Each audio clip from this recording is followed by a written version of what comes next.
الأكرمين أجمعين وعلى من تبعهم بإحسان إلى يوم الدين أما بعد. قال تعالى في شان حبيبه الكريم: إن الله وملائكته يصلون على النبي يا أيها الذين آمنوا صلوا عليه وسلموا تسليما. اللهم صل على سيدنا محمد وعلى آل سيدنا مولانا محمد وبارك وسلم. برادران عزیز، جیسے ہم جانتے ہیں کہ اللہ رب العزت نے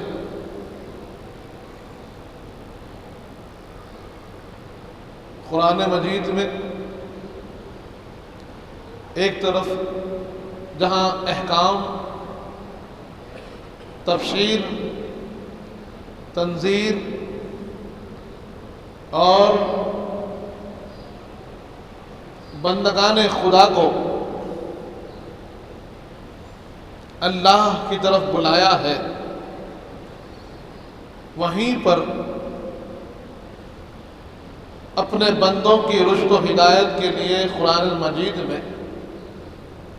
اپنے نیک بندوں کا بھی ذکر فرمایا. سابق میں آپ نے سماعت کیا کہ اللہ رب العزت قرآن مجید میں صالحین کا ذکر فرماتا ہے، اپنے اولیاء کا ذکر فرماتا ہے، علماء کا ذکر فرماتا ہے، اور ان کی جو صفات ہیں، ان کی جو خوبیاں ہیں، ان تمام خوبیوں کا ذکر فرماتا ہے، اور اپنے بندوں کو حکم دیتا ہے: اے میرے بندو، تم میرے انعام یافتہ بندوں کے راستے پہ چلو. برادران عزیز، جہاں اللہ رب العزت نے انبیاء علیہم السلام کا ایک سلسلہ حضرت آدم علیہ السلام سے شروع فرمایا اور خطۂ ارض کی ہدایت و رشد کے لیے اپنے نبیوں کو، رسولوں کو مبعوث فرمایا، اور ہر خطے، ہر قوم اور ان کی ہدایت کے لیے اللہ نے بندوں کو بھیجا ہے. ایک وقت وہ بھی آیا کہ جہاں اللہ نے حکم دیا کہ حضور پاک صلی اللہ علیہ وآلہ وسلم کی تشریف آوری ہوئی.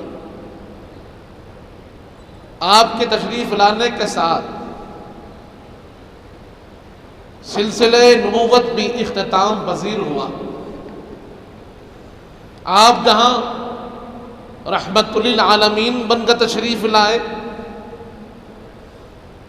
مبشر و نذیر بن کے تشریف لائے، ہادی و مہدی بن کر تشریف لائے، سراج منیر بن کر تشریف لائے، وہیں پر اللہ نے فرمایا کہ آپ خاتم الانبیاء بن کر بھی تشریف لائے ہیں. نبوت کا جو سلسلہ تھا، انبیاء علیہم السلام کی جو آمد تھی، رسولوں کی جو تشریف آوری تھی، وہ حضور پاک صلی اللہ علیہ وآلہ وسلم کی آمد پر اختتام پذیر ہوئی. حضور پاک نے اعلان فرما دیا کہ میرے بعد کوئی نبی نہیں، میں خاتم الانبیاء ہوں، خاتم الرسل ہوں. اب اگر کوئی میرے بعد یہ دعویٰ کرے کہ کوئی نبوت کا دعویٰ کرے، کوئی رسالت کا دعویٰ کرے، تو پھر وہ جھوٹا ہے، وہ دجال ہے. حضور پاک نے اس بات کو فرما دیا. لیکن ہم جانتے ہیں کہ رشد و ہدایت کی ضرورت تو اب بھی ہے. سرور کائنات کی تشریف آوری پر یہ اعلان بھی ہو گیا کہ سب سے پہلے جو انبیاء تشریف لائے تھے وہ کسی خطۂ ارض کے لیے مخصوص تھے. کسی ایک قوم کے لیے خاص تھے، ان کا پیغام، ان کی شریعت اسی قوم کے لیے محدود تھی، لیکن حضور پاک تشریف لائے ہیں تو سارے عالمین کے لیے تشریف لائے ہیں۔ سرور کائنات کی تشریف آوری یہ کافۃ للناس ہے۔ اب آپ کے بعد کوئی اور پیغمبر اور کوئی اور پیغام چلنے والا نہیں ہے۔ برادران عزیز، اب اس کے بعد معاملہ یہ ہوا کہ سمجھانے والے تو چاہیے، بتانے والے تو چاہیے، صحیح راستہ دکھانے والے تو چاہیے۔ تو حضور پاک نے ارشاد فرمایا گھبراؤ نہیں۔ سابقہ امتوں کی رہنمائی کے لیے نبی کی ضرورت ہوتی تھی، لیکن میری قوم کی، میری امت کی خصوصیت میں یہ بھی خصوصیت ہے کہ علماء امتی کا انبیاء بنی اسرائیل، کہ میرے امت کے علماء کی مثال بنی اسرائیل کے انبیاء کی مانند ہے، کہ جیسے وہ نبیوں نے اپنا کارہائے انجام دیا ہے، ویسے میرے امت کے علماء بھی رشد و ہدایت کا سامان بن کے تشریف لائیں گے۔ ویسے ہی وہ اس مشن کو آگے بڑھائیں گے، پے در پہ قرآن کی تعلیم کو آگے بڑھائیں گے، حدیث کی تعلیم کو آگے بڑھائیں گے، سنت کی تعلیم کو آگے بڑھائیں گے، حضور پاک کا جو دیا ہوا عقیدہ ہے اس کی تعلیم کو آگے بڑھائیں گے، سرور کائنات کی جو تعلیمات ہے ان تعلیمات کو آگے بڑھائیں گے۔ اور یہ سلسلہ رکنے والا نہیں، سلسلے نبوت ختم ہوا ہے، سلسلے رسالت ختم ہوا ہے، لیکن سلسلے ہدایت ختم نہیں ہوا۔ جہاں پر انبیاء کی آمد ختم ہو گئی ہے، حضور پاک کے سلسلے میں، حضور پاک کی قوم میں، حضور پاک کی امت میں اولیاء تشریف لائیں گے تو جانشین انبیاء بن کر آئیں گے، علماء تشریف لائیں گے جو وارث انبیاء بن کے تشریف لائیں گے، اور اس کے بعد وہی مشن جو حضور پاک کا مشن ہے، وہی مشن جو حضور پاک نے عطا فرمایا ہے، یہ علماء، یہ اولیاء چلائیں گے۔ اور ہم دیکھتے ہیں کہ سرور کائنات کی نگاہ کرم، آپ کی تربیت اور آپ کا فیضان نظر ایسا رہا کہ خطے ارض کا کوئی ایک حصہ بھی ایسا نہیں کہ جہاں اسلام کا بول بالا نہیں اور جہاں اللہ والوں کی موجودگی نہیں، جہاں علماء اور اولیاء کی موجودگی نہیں ہے۔ اللہ نے یہ اہتمام فرمایا ہے کہ جہاں بندگان خدا ہوتے ہیں وہیں پر خاصان خدا بھی ہوتے ہیں، وہیں پر اللہ کے وہ نیک بندے بھی موجود ہوتے ہیں، وہیں پر وہ علماء بھی موجود ہوتے ہیں جنہوں نے اپنی زندگی لگا دی ہے دین اسلام کے لیے، حضور پاک کی محبت میں، حضور پاک کے راستے پر، حضور پاک کے تعلیمات کو سیکھنے اور سکھانے میں، قرآن مجید کو حاصل کرنے اور پہنچانے میں انہوں نے زندگی لگا دی، اور کوئی حصہ ایسا نہیں جو ان سے خالی ہے۔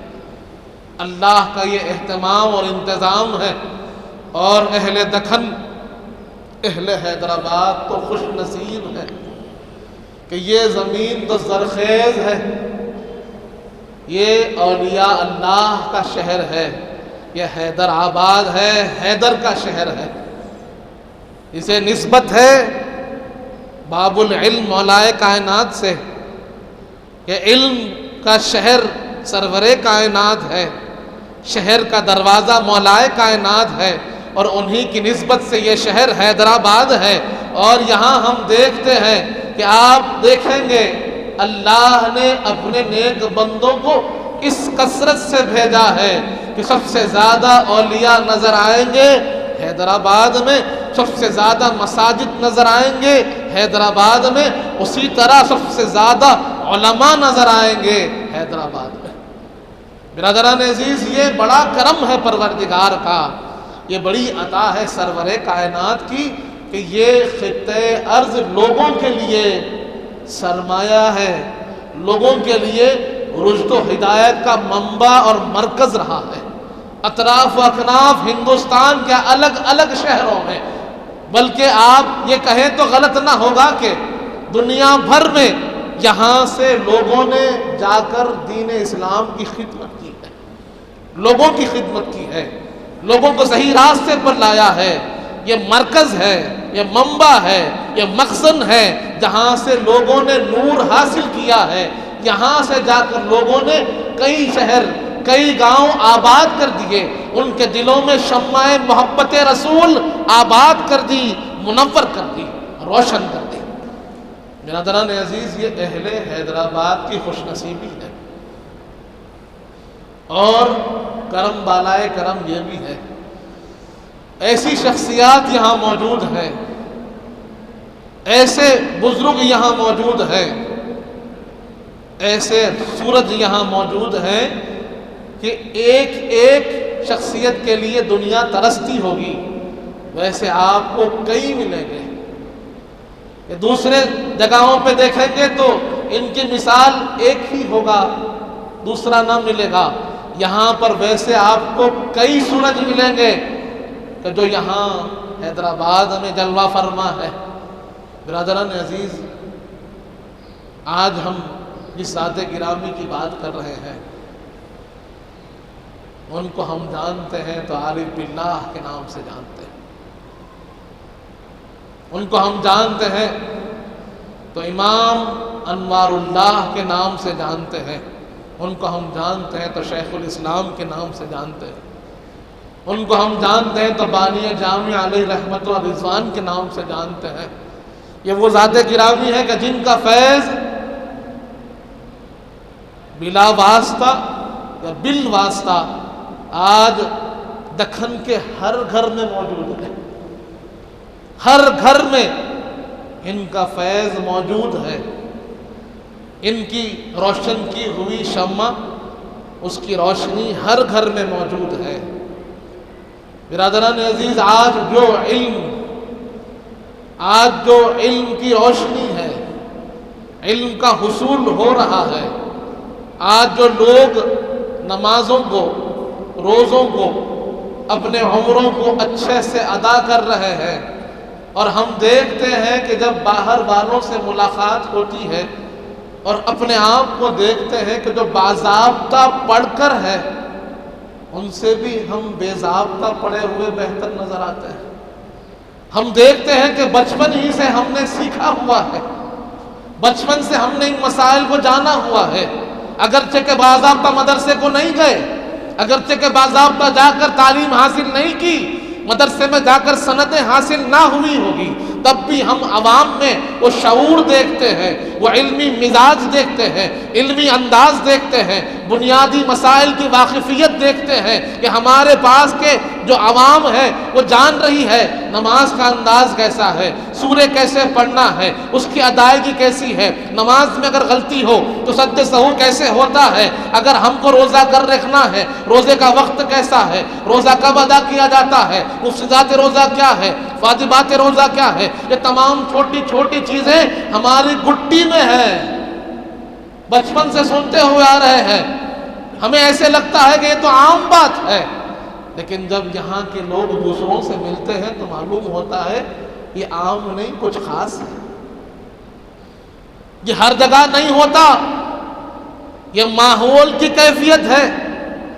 جو علمی ماحول یہاں دکن میں بنا ہوا ہے، حیدرآباد میں بنا ہوا ہے، کہ یہاں کی مسجدوں میں علمی ماحول ہے، یہاں کے گھروں میں علمی ماحول ہے، اور وہ علمی ماحول جو چل رہا ہے اس کا بہت بڑا ذریعہ بانی جامع علیہ رحمت و رضوان ہے۔ یہ جو آپ نے طریقہ سکھا دیا ہر ایک فرد کے لیے، آپ نے ایک علمی انداز بنا دیا، عالم ہو تو علماء کے لیے، عارف ہو اہل خانخواہ، اہل باطن ہو تو ان خانخواہ والوں اہل باطن کے لیے، جو عام آدمی ہے، تاجر ہے، نوکر پیشہ ہے، ان کے لیے، ہر ایک کے لیے اس کی ضرورت کے لحاظ سے آپ نے سامان فراہم کیا، اسباب فراہم کیے، علم فراہم کیا، کتاب اس کے لحاظ سے دی، تربیت اس کے لحاظ سے دی، انداز علم اس کے لحاظ سے دیا کہ جیسی پیاس ہے اس پیاس کو آپ نے مٹایا ہے۔ برادران عزیز، ہم جانتے ہیں جیسے آپ نے سنا کہ یہاں تو علماء کی کثرت ہے، اولیاء کی کثرت ہے، اور عرصے دراز سے یہاں بزرگان دین موجود ہے، لیکن یہ خطے ارض میں ایک انقلاب جو لایا گیا، ایک علمی انقلاب جو برپا ہوا، وہ حضرت بانی جامعہ علیہ رحمت و رضوان امام انوار اللہ فاروقی کا لایا ہوا ہے۔ آپ کے آمد سے پہلے علم تو بہت تھا، علماء تو بہت تھے، مراکز تھے، لیکن معاملہ یہ تھا کہ ایک ایسا مرکز نہیں تھا جہاں پر سب کی پیاس بجھ جائے، سب جہاں رجوع ہو جائے۔ علم حاصل ہوتا تو فردن فردن الگ الگ علماء کی بارگاہ میں جا کر علم حاصل ہوتا، علم باطن حاصل ہوتا تو خانقاہوں میں جا کر اللہ والوں کی صحبت میں بیٹھ کر حاصل ہوتا، حفظ کرنے والے حفاظ کے پاس جا کر حفظ کر لیتے۔ یہ الگ الگ حصوں میں کام ہو رہا تھا، لیکن حضرت بانی جامعہ علیہ رحمت و رضوان تشریف لائے تو آپ نے ایسا ایک مرکز قائم کیا کہ جہاں پر مبتدی ہو تو اس کے لیے بھی علم کا ذریعہ ہے، جو علم دین سیکھنا چاہتا ہے، جو اپنے آپ کو اپنے بچوں کو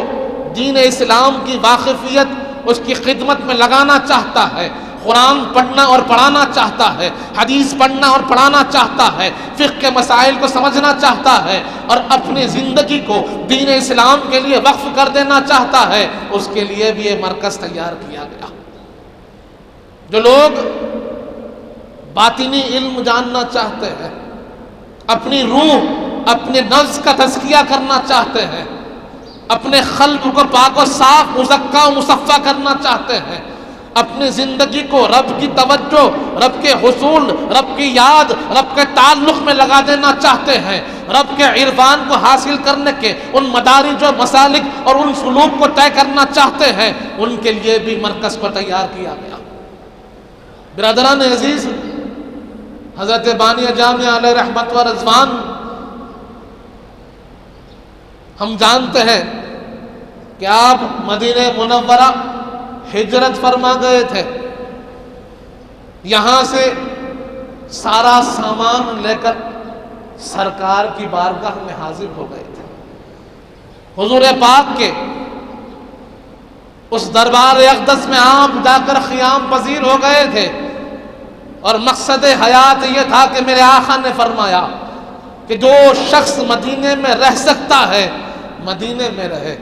جو شخص مدینے میں زندگی گزار سکتا ہے مدینہ منورہ میں زندگی گزارے، اور جو مدینے میں مر سکتا ہے چاہیے کہ وہ مدینہ منورہ میں مر جائے، کیونکہ سب سے پہلے کسی کی شفاعت کروں گا۔ حضور پاک فرماتے ہیں کہ میں اہل مدینہ کی شفاعت کروں گا۔ حضرت کا یہی خیال تھا کہ اب گزر ہو تو دیار یار پر ہو، اب ساری زندگی اس گنبد خضرا کے سائے میں گزار دوں، حضور پاک کی جالیوں کو دیکھتا ہوا گزار دوں، اب زندگی حضور پاک کے چوکھٹ پر گزر جائے۔ اسی مقصد کے ساتھ آپ وہاں ہجرت کر گئے، وہاں قیام ہوا۔ کچھ دن بعد آقائے دو جہاں کے پاس سے حکم ہوا، انوار اللہ تمہیں دکن کا رخ کرنا ہے، تمہیں دکن کا رخ کرنا ہے، تمہارے لیے ہم نے زندگی کا ایک مقصد طے کر دیا ہے، اب تم اپنی خواہش سے ہمارے پاس آئے تھے، اب ہمارے حکم سے دکن کو جاؤ گے، اب ہمارے کام پر دکن میں رہو گے، اب ہماری ڈیوٹی دکن میں انجام دو گے، اب جو کام تمہارا ہوگا وہ ہمارے حکم سے ہوگا۔ اب ہم تمہیں حکم دے رہے ہیں انوار اللہ دکن کو جاؤ اور دکن میں ایک مرکز کو قائم کرو، ایک جامعہ کو، ایک مدرسے کو قائم کرو، اور تشنگان علم کو علم سے پلاؤ، فیضان عطا فرماؤ، جو ہمارا دیا ہوا فیضان ہے تمہارے ذریعے دکن میں عام ہونا ہے۔ سرور کائنات کے حکم سے حضرت بانی جامعہ تشریف لائے ہیں۔ جامع نظامیہ جو یہاں قائم ہوا وہ حضور پاک کے حکم سے قائم ہوا ہے۔ بانی جامعہ جو آج ہمارے درمیان تشریف فرما ہے، یہ عطائے رسول خدا ہے۔ برادران عزیز، آج ہم دیکھ رہے ہیں، مجھے کبھی افسوس بھی ہوتا ہے، کبھی حسرت بھی ہوتی ہے، کبھی بے چینی بھی ہوتی ہے کہ میں دیکھتا ہوں، ہم دیکھتے ہیں کہ ہمارے لوگ ہیں کہ وہ دیگر خطوں کے علماء کو دیکھ کر متاثر ہوتے ہیں، الگ الگ خطوں سے وابستہ علماء کی طرف راغب ہوتے ہیں۔ برادران عزیز، سرور کائنات نے ہمارے لیے امام انوار اللہ کو بھیجا ہے۔ حضرت بانی جامعہ تشریف لائے تو ہمارے لیے آئے ہیں، اور حضور پاک کا فیض لے کر آئے ہیں، حضور پاک کا حکم لے کر آئے ہیں۔ اگر آج ہم کو اگر فیضیاب ہونا ہے، آج اگر صحیح علم حاصل کرنا ہے، آج اگر ہدایت کا سامان ہمیں حاصل ہوگا تو حضرت بانی جامعہ علیہ رحمت و رضوان کے دربار سے ہوگا، آپ کے مدرسے سے ہوگا، آپ کی جامعہ سے ہوگا، کیونکہ حضور پاک نے آپ کو ہمارے لیے چنا ہے، ہمارے علم کے لیے آپ کو مقرر کیا ہے۔ پھر ہم ادھر ادھر کیوں جائیں؟ ادھر نگاہ ادھر نگاہ کیوں؟ ہمارے علمی مقاصد کے لیے، ہماری علمی ضروریات کے لیے، ہمارے علمی وقار کے لیے حضور پاک نے حضرت شیخ الاسلام کو بھیجا ہے۔ پھر ہم کیوں نگاہیں ادھر ادھر کرتے ہیں؟ برادران عزیز، آج دیکھیے کہ آپ کے علمی خدمات کو اگر دیکھتے ہیں،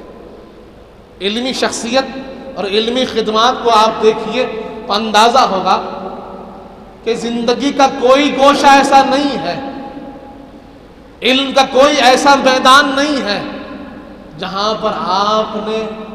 ہماری رہنمائی نہیں فرمائی۔ عقیدہ یہ ایک بندے کے اندر بڑی بنیادی حیثیت رکھتا ہے،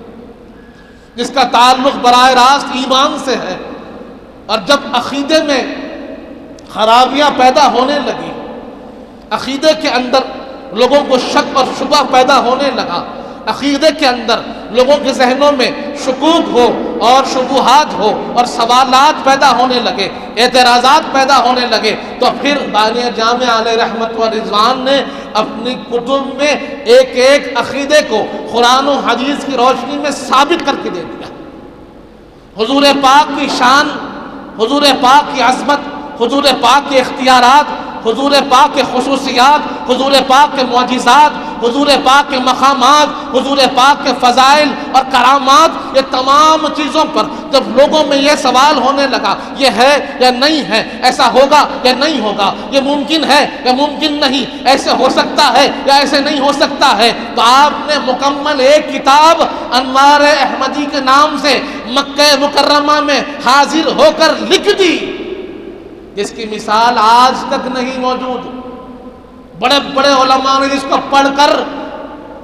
اشک کیا کہ کیا کتاب لکھی ہے، اور آج ہمارے بچوں کو معلوم ہی نہیں، ہمارے بچے پریشان ہیں، ہمارے سوالوں کے جواب کون دیں گے؟ ارے 200 برس پہلے حضرت لکھ کر چلے گئے ہیں آپ کے تمام سوالوں کے جواب۔ افسوس یہ ہے کہ ہم دور ہیں اس روشنی سے، اسی لیے اندھیرے میں بھٹک رہے ہیں۔ قادیانیت اٹھی، فتنہ اٹھا قادیانیوں کا، نبوت کی جو عقیدہ ہے، عقیدہ ختم نبوت پر اعتراض ہونے لگا، سوال ہونے لگا، اس کے اندر دخل ہونے لگا۔ آپ نے ایسی کتاب لکھی کہ جس کا جواب آج تک کسی قادیانی نے دینے کی ہمت نہیں کی۔ آج وہ کتاب ہمارے درمیان موجود ہے، لیکن ہمیں نام بھی نہیں معلوم ہے۔ افادۃ الافہام کے نام سے کتاب موجود ہے، جا کر پڑھیے، اندازہ ہوگا۔ اسی طرح متکلمین اٹھے، مستشرقین اٹھے، اور دین اسلام کو لاجک کے ذریعے، سائنس کے ذریعے اس پہ اعتراض ہونے لگا۔ سائنسی مزاج والے اسلامی عقیدوں پر سوال کرنے لگے، اسلامی قانون پر سوال کرنے لگے، آپ نے ان کا جواب دیا۔ مقاصد الاسلام اٹھا کر دیکھیے، پہلے حصے سے لے کر 11ویں حصے تک ہر ایک حصے میں ایک ایک اعتراض، ایک ایک فتنے کا جواب آپ نے دیا، لیکن ہم کو معلوم نہیں۔ جب فقہ کی بات آئی، تقلید کی بات آئی کہ امام کی تقلید کیوں، امام اعظم کی تقلید کیوں، امام شافعی کی تقلید کیوں، امام مالک کی تقلید کیوں، امام احمد بن حنبل کی تقلید کیوں، یہ 4 ہی امام کیوں؟ کیا ہم اپنے خود سے قرآن پڑھ کر حدیث پر عمل نہیں کر سکتے؟ فقہ کی ضرورت کیا ہے؟ اصول فقہ کی ضرورت کیا ہے؟ اس کی اہمیت کیا ہے؟ تقلید اور مقلد کی اہمیت کیا ہے؟ مجتہد کسے کہتے ہیں؟ مجتہد مطلق کیا ہے؟ مجتہد فی مذہب کیا ہے؟ اصحاب ترجیح کون ہے؟ مفتی کون ہوتے ہیں؟ یہ سارے اصول ضوابط کو جب لوگ پوچھنے لگے تو آپ نے حقیقت الفقہ کے نام سے کتاب لکھی، جس کے اندر آپ نے ہر ایک اٹھنے والے سوال کا ایسا جواب دیا کہ ساکت بھی ہے، کہ ثابت بھی ہے۔ لیکن ہم آج بھی یہ سوال ہمارے ذہنوں میں ہے، ہم پڑھتے نہیں۔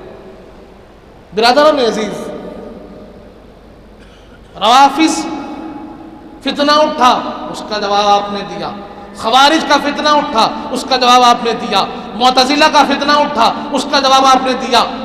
ہر ایک فتنے کا جواب حضرت کی تحریر میں موجود ہے۔ فن حدیث پر کتاب موجود ہے، فن فقہ میں کتاب موجود ہے،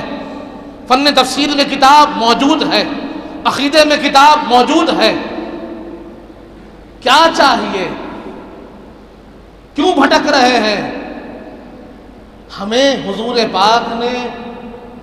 ہمارا مرکز، ہماری محبت، ہمارا علمی مرکز دیا ہے، وہاں سے جا کر حاصل کیجیے۔ برادران عزیز،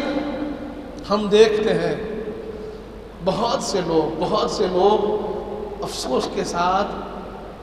ہم سے پوچھتے ہیں کہ بھائی جامع نظامیہ کہاں ہے؟ اگر ہم ذکر کرتے ہیں تو پوچھتے کہاں ہے؟ اگر تم حیدرآباد میں ہو اور جامع نظامیہ نہیں معلوم ہے تو افسوس ہے تمہاری اپنی زندگی کہ حضور پاک نے تم کو دیا اور تم دور ہو، علم اور علماء سے دور ہو۔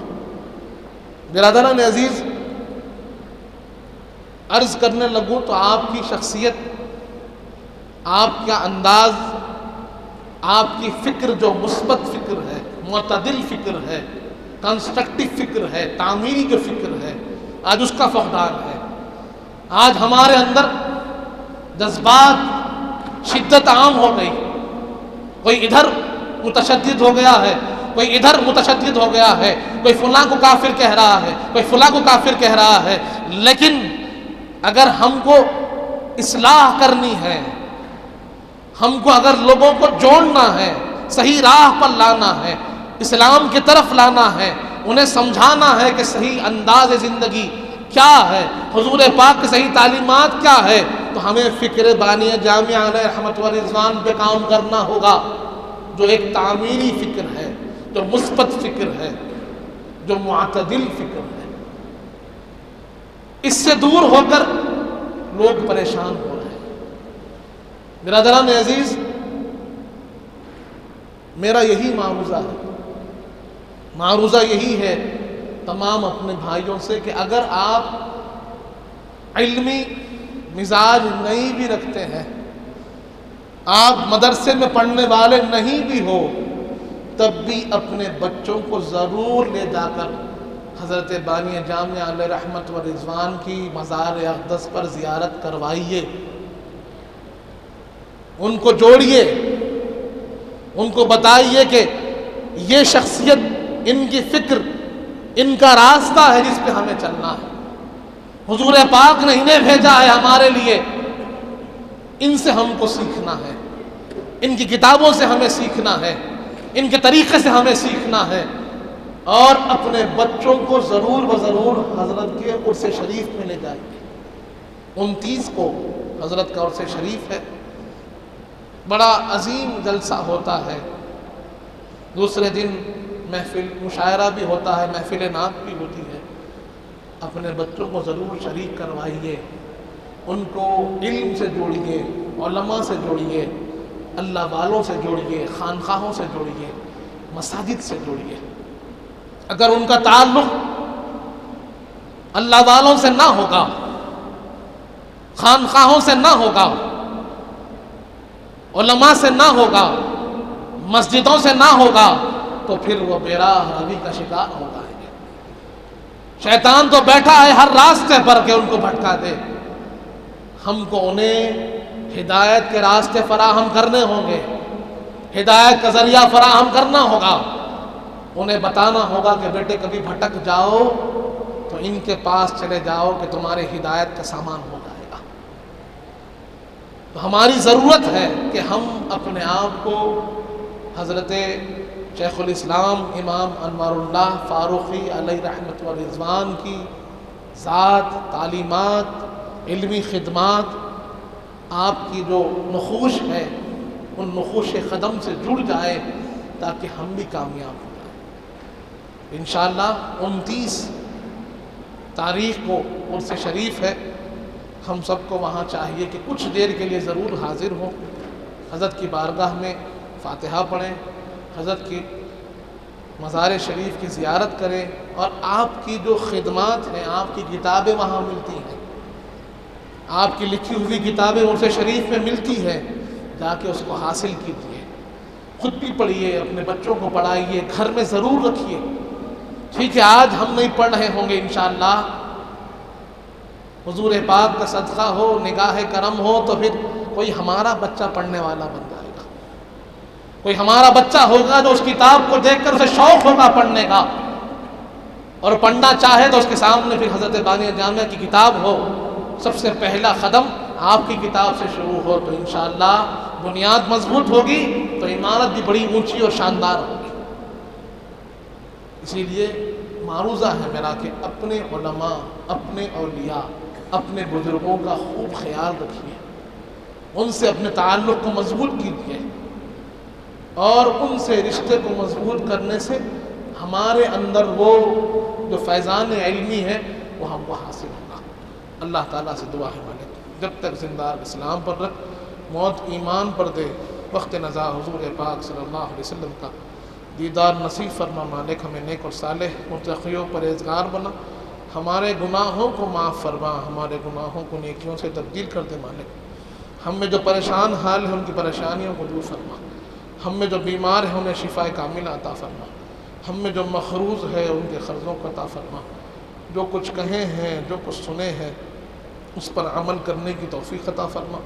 حضور پاک صلی اللہ علیہ وآلہ وسلم کا سچا غلام و امتی بنا مالک، اہل بیت اطہار کا سچا غلام بنا، صحابہ اکرام کا چاہنے والا بنا، اولیاء اللہ کا چاہنے والا بنا، ان کے بتائے ہوئے راستے پر چلنے کی توفیق عطا فرما۔ صلی اللہ تعالی علی خیر خلقہ سیدنا محمد وعلی آلہ صحبہ وسلم، والحمدللہ۔ سرکار آپ کا محتاج کرم ہے، نسبت کی قسم ہے، نسبت کی قسم ہے۔